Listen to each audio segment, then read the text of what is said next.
উজনি অসমত চলিছে এতিয়া মিয়া বিৰোধী এক বিশেষ গৰ্জন হুংকাৰ প্ৰদান কৰা হৈছে যেহেতু উজনি অসমত আচলতে মিয়াৰ দপদপনি সহ্য কৰা নহ'ব মিয়াৰ দপদপনি সহ্য কৰা নহ'ব বুলি হুংকাৰ প্ৰদান কৰিছে জাতীয় সংগঠনে ৰাজপথলৈ ওলাই আহিছে শ লোক যেহেতু মিয়াৰ বিৰোধী যি অভিযান চলি আছে ৰাজ্যৰ বিভিন্ন প্ৰান্তৰ পৰা আচলতে মিয়াসকলক খেদুৱা হৈছে অসমৰ পৰা বিশেষকৈ যিখিনি অচিনাকি লোক আছে সেইসকলক বহিষ্কাৰ কৰাৰ দাবীৰে এবাৰ শিৱসাগৰৰ ৰাজপথলৈ ওলাই আহিছে বিভিন্ন কেইবাটাও জাতীয় সংগঠন যেটো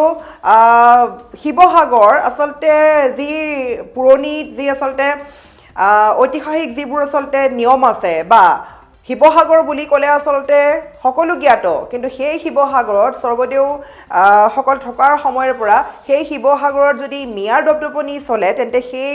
কথা কোনো পধ্যেই সহ্য কৰা নহ'ব শিৱসাগৰত চলিছে এতিয়া মিয়া বিৰোধী গৰ্জন মিয়া বিৰোধী মিয়াসকলক বহিষ্কাৰ কৰাৰ বাবে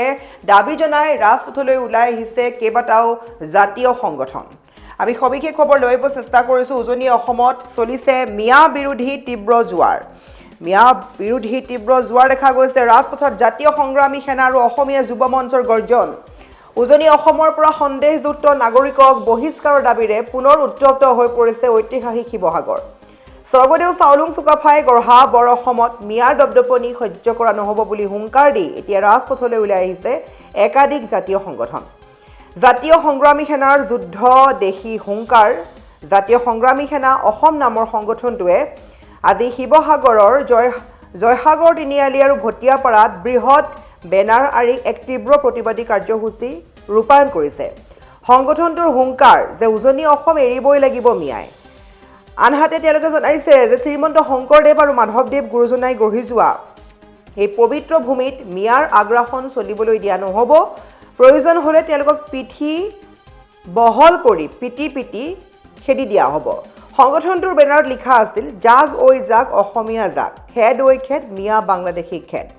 সমান্তৰালকৈ অসমীয়া যুৱ মঞ্চৰো হোৰ্ডিং প্ৰতিবাদ একে সময়তে বাংলাদেশী মিয়াৰ বিৰুদ্ধে সৰব হৈ দিছে অসমীয়া যুৱ মঞ্চ আমি সেই দৃশ্যাংশ দেখাইছোঁ সংগঠনটোৱে ৩৭ নং আৰু ৬১ নং ৰাষ্ট্ৰীয় ঘাইপথৰ কাষত কেইবাখনো উত্তপ্ত হোৰ্ডিং আঁৰি দিছে আৰু এই হোৰ্ডিংসমূহৰ জৰিয়তে তেওঁলোকে চৰম শক্তি নিবেদন কৰিছে আৰু যুৱ মঞ্চৰ প্ৰধান শ্লোগানসমূহ মিয়া খেদাওক অসম বচাওক মিয়া খেদি অসম বাংলাদেশ হোৱাৰ পৰা ৰক্ষা কৰক থলুৱাক নিযুক্তি দি মিয়া খেদক জাগিলে অসম ৰখিব দেশ নহ'লে হ'ব বাংলাদেশ এনে শ্লোগান দেখা গৈছে আৰু আগন্তুক নিৰ্বাচনৰ ঠিক আগে হোৱা এই ধাৰাবাহিক প্ৰতিবাদে এতিয়া সমগ্ৰ উজনি অসমতে এক চেপা উত্তেজনাৰ সৃষ্টি কৰা পৰিলক্ষিত হৈছে আৰু অসমীয়া যুৱ মঞ্চই জনোৱা মতে আগন্তুক সময়ত সমগ্ৰ ৰাজ্যজুৰি তেওঁলোকে এই আন্দোলন তীব্ৰতৰ কৰি তুলিব যদিও বৰ্তমানলৈকে প্ৰশাসনৰ তৰফৰ পৰা কোনো আনুষ্ঠানিক প্ৰতিক্ৰিয়া অহা নাই তথাপিও এই পৰিস্থিতিয়ে যিকোনো মুহূৰ্তত এক জটিল ৰূপ লোৱাৰ সম্ভাৱনা প্ৰকট হৈ পৰিছে আমি এই মুহূৰ্তৰ আমি পুনৰ দেখাব চেষ্টা কৰিছোঁ দৃশ্যাংশ কিদৰে জাতীয় সংগঠনক ওলাই আহিছে আৰু হুংকাৰ দিছে যে মিয়াক খেদিব লাগে উজনি অসম শিৱসাগৰৰ পৰা মিয়াক খেদিব লাগে শিৱসাগৰত মিয়াৰ দপদপনি চলা নহ'ব কোনো পধ্যে সহ্য কৰা নহ'ব আৰু উজনি অসমৰ পৰা এইদৰে সন্দেহযুক্ত নাগৰিকক বহিষ্কাৰ দাবীৰে পুনৰ উত্তপ্ত হৈ পৰিছে ঐতিহাসিক শিৱসাগৰ উজনি অসমত এয়া এক প্ৰকাৰ মিয়া বিৰোধী তীব্ৰ জোৱাৰ উঠিছে বুলি ক'ব লাগিব ৰাজপথত জাতীয় সংগ্ৰামী সেনা আৰু অসমীয়া যুৱ মঞ্চৰ গৰ্জন যদি মন্তব্য আছে মন্তব্য আগবঢ়াব চেষ্টা কৰিম তাৰ পূৰ্বে ভালদৰে চাই লওক শিৱসাগৰত কি ধৰণৰ জোৱাৰ উঠিছে উজনি অসমত মিয়া বিৰোধী অভিযান আমি জাতীয় সংগ্ৰামী অসমে অবিৰতভাৱে উজনি অসমৰ পৰা আমি মিয়া খেদা অভিযান চলাই আহিছোঁ আমাৰ স্পষ্ট কথা হাজাৰ ধুমুহা আহিলেও হাজাৰ শক্তি প্ৰয়োগ কৰিলেও এটাও মিয়া কোনো কাৰণতে উজনি অসমত থাকিব নোৱাৰিব এইখন অসম কেৱল মাত্ৰ আমাৰ অসমীয়াৰ ইয়াত মিয়াৰ কোনো স্থান নাই মিয়াই বাংলাদেশত গৈ কাম কৰক কিন্তু উজনি অসমত বা অসমত কোনো কাৰণতে মিয়াৰ আমি দপদপনি সহ্য নকৰোঁ আমাৰ স্পষ্ট কথা মিয়া যিকেইটা মিয়া এতিয়া উজনি অসমত সোমাই আছে অতি শীঘ্ৰে উজনি অসম ত্যাগ কৰক অন্যথা আমাৰ সন্মুখত পৰিলে কিন্তু কাণত ধৰাই আঁঠু কঢ়াই থোৱা হ'ব আজি আমি জাতীয় সংগ্ৰামী অসমে শিৱসাগৰ জিলাৰ বিভিন্ন ঠাইত বেনাৰ পোষ্টাৰ আমি লগাইছোঁ আৰু ৰাইজক সজাগ কৰিব বিচাৰিছোঁ অনাগত দিনত সমগ্ৰ অসমতে বেনাৰ পোষ্টাৰ লগোৱা হ'ব ৰাইজ সজাগ হওক আৰু প্ৰতিজন খিলঞ্জীয়া অসমীয়া ৰাইজে য'তে মিয়া দেখা পায় তাৰ পৰা কিন্তু খেদিবলৈ আৰম্ভ কৰক আৰু আমাৰ স্পষ্ট কথা এটাও মিয়া কোনো কাৰণতে উজনি অসমত থাকিব নোৱাৰিব এইখন অসম হৈছে স্বৰ্গদেউ চাওলুং চুকাফাই গঢ়ি থৈ যোৱা অসম মহাপুৰুষ শ্ৰীমন্ত শংকৰদেৱ গুৰুজনাই গঢ়ি থৈ যোৱা অসম মহাপুৰুষ শ্ৰীমন্ত মাধৱদেৱে গঢ়ি থৈ যোৱা এইখন বৰ অসমৰ ভেটিত কোনো কাৰণতে মিয়াৰ এটাও মিয়াৰ দপদপনি আমি সহ্য নকৰোঁ আৰু কংগ্ৰেছে মিয়াক লগত লৈ যিখন নতুনকৈ বৰ অসম গঢ়াৰ সপোন দেখিছে কংগ্ৰেছে অসমক মিয়ালেণ্ড বনোৱাৰ যিটো সপোন দেখিছে এই সপোন কেতিয়াও কোনো কাৰণতে আমি দিঠকত পৰিণত কৰিবলৈ নিদিওঁ। আমাৰ স্পষ্ট কথা, এইখন অসমত কেৱল মাত্ৰ খিলঞ্জীয়া মানুহৰ প্ৰভুত্বৰ আধিপত্য থাকিব লাগিব। ইয়াত মিয়াৰ দপদপনি চলিব নিলে আমি কোনো কাৰণতে নিদিওঁ। আৰু এটাও মিয়া উজনি অসমত থাকিব নোৱাৰিব। মিয়া মুক্ত আমি জাতীয় সংগ্ৰামী অসমে কৰি দেখুৱামেই। শিৱসাগৰ জিলাৰ প্ৰৱেশ পথতে আমি আজি অসমীয়া যুৱ মঞ্চই অসমবাসী ৰাইজক মিয়াৰ অবৈধ মিয়া বাংলাদেশীৰ পৰা ৰক্ষা কৰিবৰ কাৰণে আমি আজি আমাৰ চেষ্টা কৰিছোঁ। আমি আজি হোৰ্ডিং লগাইছোঁ ডাঙৰ ডাঙৰ, সজাগ কৰিবৰ কাৰণে, অসমবাসী ৰাইজক সজাগ কৰিবৰ কাৰণে আমি ডাঙৰ ডাঙৰ হোৰ্ডিং লগাইছোঁ। আৰু হোৰ্ডিং আমি আজি শিৱসাগৰৰ পৰা আৰম্ভ কৰিছোঁ। উজনি অসমত প্ৰথম আৰম্ভ কৰিম, গোটেই অসমৰ পৰা গৈ গোটেই সমগ্ৰ অসমতে আমি এটা সজাগতা সৃষ্টি কৰিম যে আমাৰ মিয়াৰ পৰা কেনেকৈ আমি ৰক্ষা কৰোঁ। গতিকে আমি অসমীয়া যুৱ মঞ্চই 4টা শ্লোগান আমি লৈছোঁ। এটা শ্লোগান হৈছে যে মিয়াক খেদক অসম বচাওক। 2 নম্বৰতে হৈছে থলুৱাক নিযুক্তি দি